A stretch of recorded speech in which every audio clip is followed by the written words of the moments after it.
beleza? E aí, professor de História, Diego Novaes.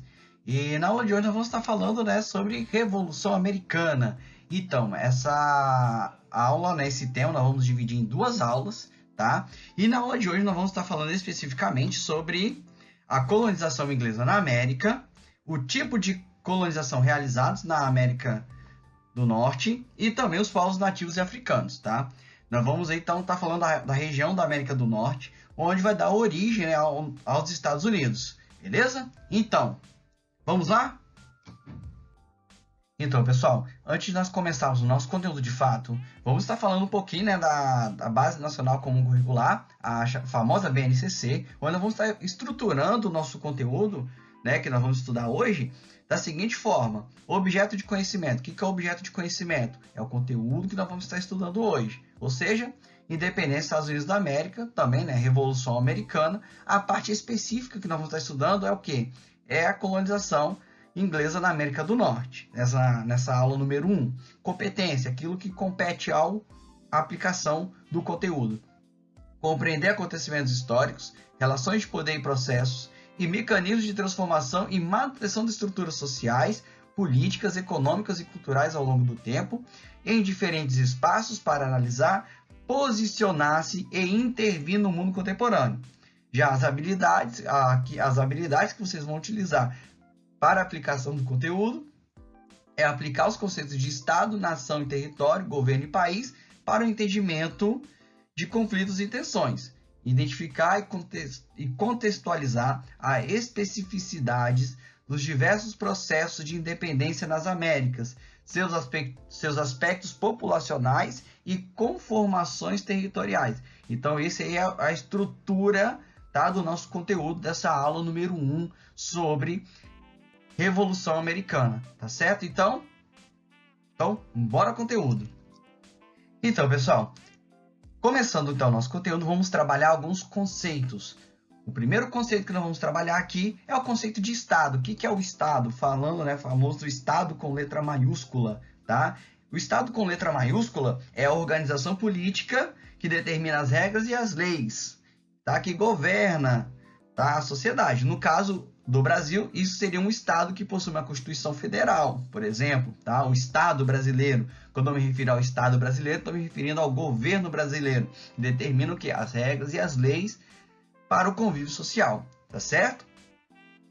Outro ponto é o país. O país é a delimitação geográfica, ou seja, é a área, onde convive um determinado número de pessoas, tá certo?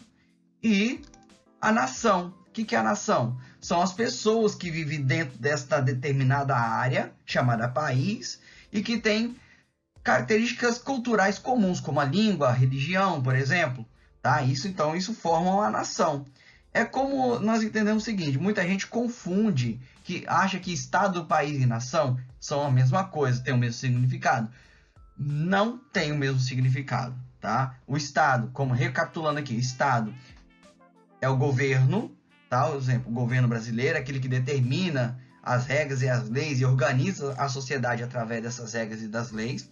O país é a área delimitada geograficamente, é o território, e a nação são um conjunto de pessoas que têm aspectos culturais comuns, como a língua, a religião, e que vivem dentro desta mesma área, chamada país, e que estão sujeitos ao governo, que determina as regras e as leis. No caso, o governo é o Estado, beleza?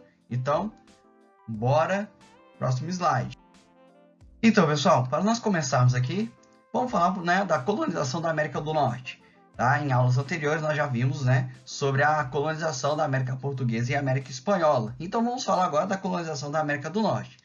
Um ponto importante dentro dessa questão é que lá no Tratado de Tordesilhas, assinado em 1494, a América ela havia sido dividida entre dois países, Portugal e Espanha, lá no Tratado de Tordesilhas. Só que outras potências, como Inglaterra, França e Holanda, nunca concordaram com esse tratado.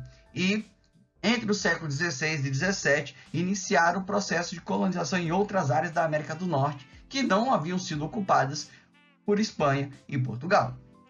Então, no caso da Inglaterra, a colonização inglesa na América do Norte, ela teve início entre os séculos 16 e 17.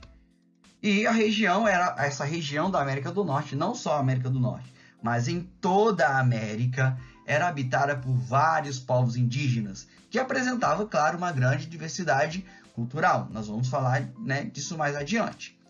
E os ingleses estabeleceram ao longo dos anos, né, um sistema de domínio, ocupação e exploração do território, assim como os portugueses e espanhóis também fizeram na América do Sul. Tá? E quem lembra do filme Pocahontas? Esse filme Pocahontas, ele retrata justamente o processo de colonização inglesa na América e os conflitos entre o europeu colonizador e os povos nativos da América. Claro que meio romantizado, né? Que Pocahontas e o inglês lá, enfim, meio romantizado, né? Mas não deixa de mostrar os conflitos étnico-culturais entre o colonizador e o colonizado. Tá? Como nós podemos observar, por exemplo, na imagem acima. E outro ponto muito importante é que o colonizador inglês vai apresentar uma visão etnocêntrica em relação ao nativo. Como assim? O que é etnocentrismo? Vamos relembrar o que é etnocentrismo. A palavra etno, ela vem da palavra etnia, que é uma classificação que são grupos humanos que têm em comum a língua, a cultura, a religião. Centrismo, a palavra centro. Então, logo significa o quê? Quando um grupo coloca sua língua, sua cultura, sua religião como superior e inferioriza, desconhece aquilo que é diferente da sua cultura. Então, a dominação europeia na América, ela vai ser marcada por essas relações etnocêntricas, em que o colonizador coloca sua cultura, o seu modo de vida como o certo e despreza o modo de vida dos povos nativos da América. Um dos relatos mais antigos, né, da presença inglesa na América retrata o seguinte.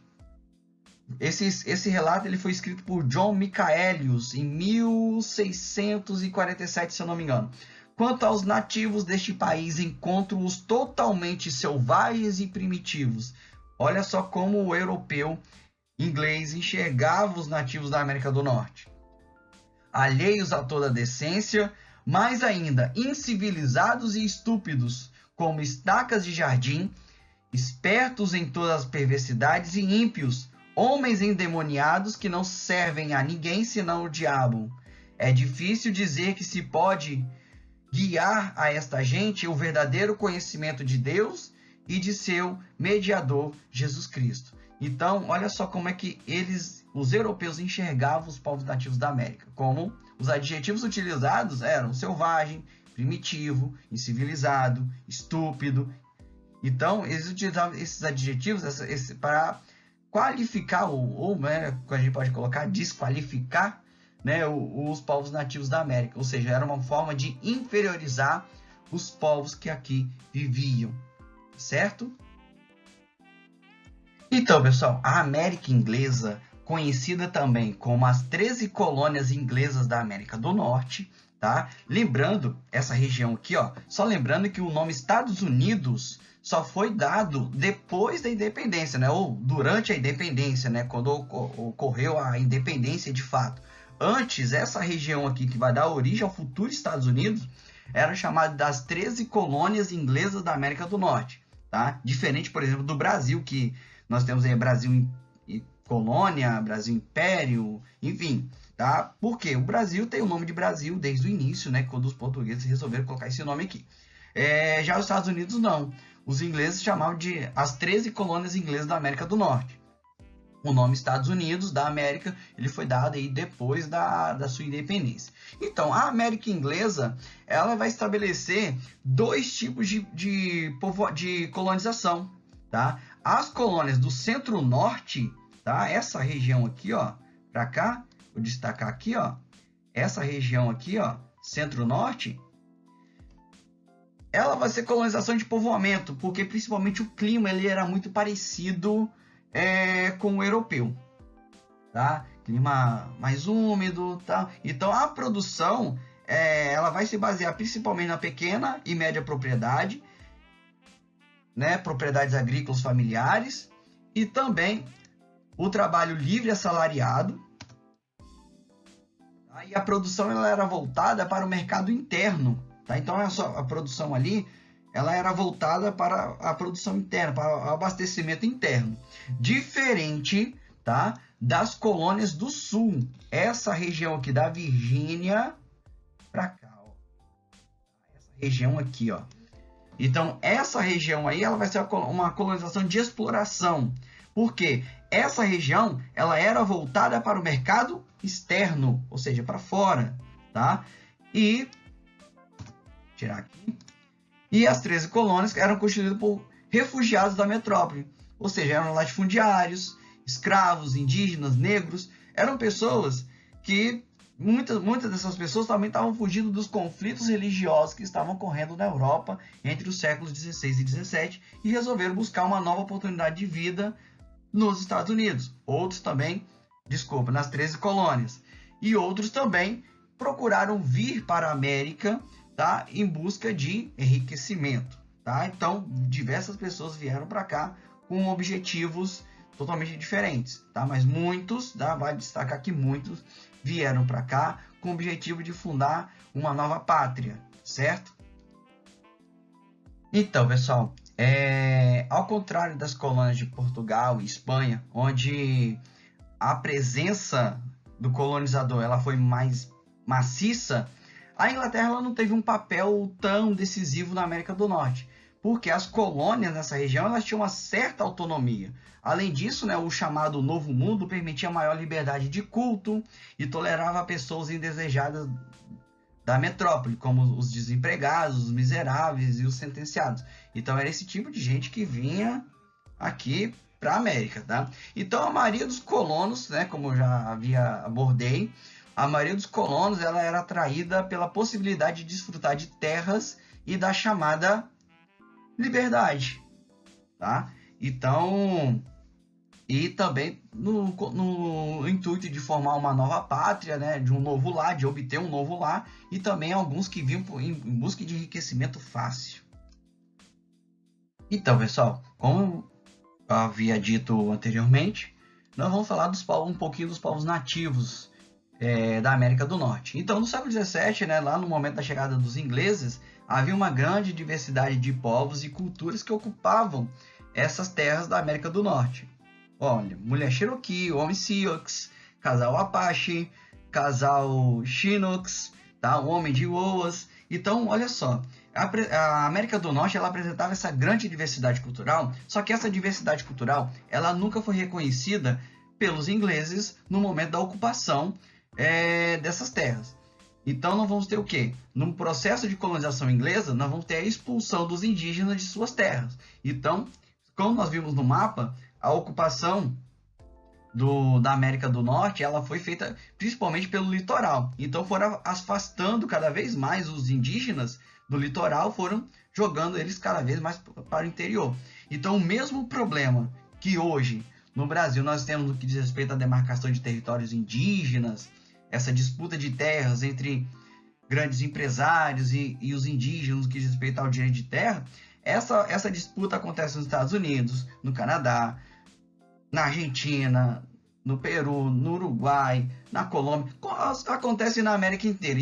Então essa questão do indígena e do direito de terra não é um problema só do Brasil, não é um problema só dos Estados Unidos, é um problema na América inteira, tá? E assim como no Brasil, em toda a América também, o indígena ele é marginalizado, tá? Ele é cada vez mais impedido de ter acesso, tá, à sua própria cultura e de preservar a sua cultura. E isso vem desde o processo de colonização europeia, isso não só nos Estados Unidos, mas também em toda a América. Então, todo esse processo de colonização, ele foi reprimindo o indígena de praticar sua cultura. E os indígenas precisam, é claro, do espaço para poder preservar a sua etnia e também para a preservação da sua cultura. Só que muitas vezes acontece essa questão dessa disputa de terras, certo? Então, os indígenas aí durante o século XVII apresentavam essa grande diversidade cultural, tá? Povos e etnias totalmente diferentes, só que essa diversidade ela nunca foi reconhecida pelo europeu, no caso, né, já está falando da América do Norte, não foi reconhecida pelos ingleses nesse processo de colonização. Então, pessoal, como nós, né, já havia dito, a Inglaterra ela não interferia, ela não tinha um papel tão decisivo no processo de colonização inglesa na América do Norte. Isso fez com que a região, né, as 13 colônias, elas tivessem uma certa independência econômica, tá? Uma certa liberdade comercial em relação à metrópole, formando assim o chamado comércio triangular. Como assim? Como nós podemos observar aqui, ó, o formato, tá? No norte se produziam embarcações, tá? Que viajavam até as Antilhas Inglesas, essa região aqui, ó, tá? Essa região aqui.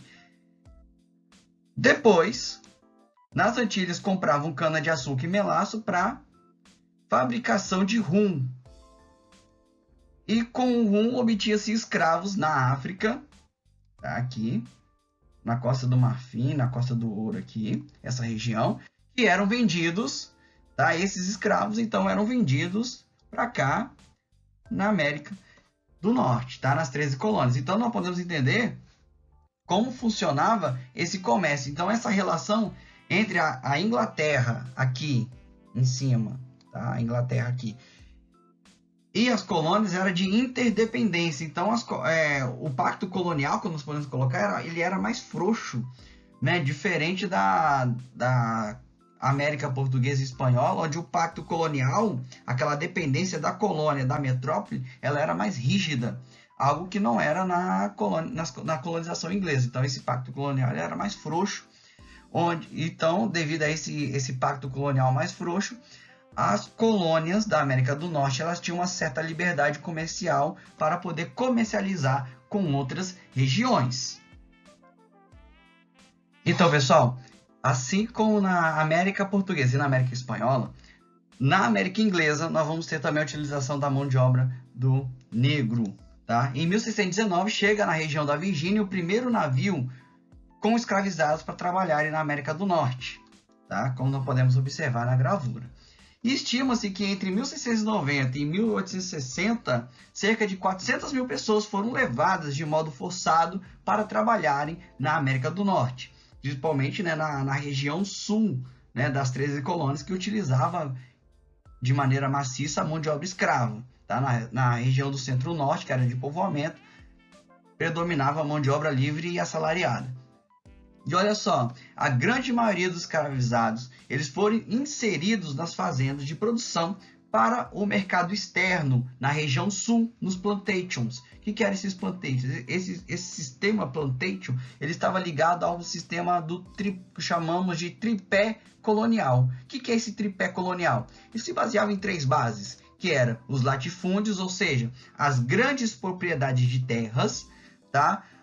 No sistema monocultor, ou seja, produção de um único gênero agrícola em larga escala, ou seja, em grandes quantidades, com a utilização da mão de obra escrava, ou seja, o sistema escravagista. Então, esse era o tripé colonial, tá? Que sustentava o sistema plantation.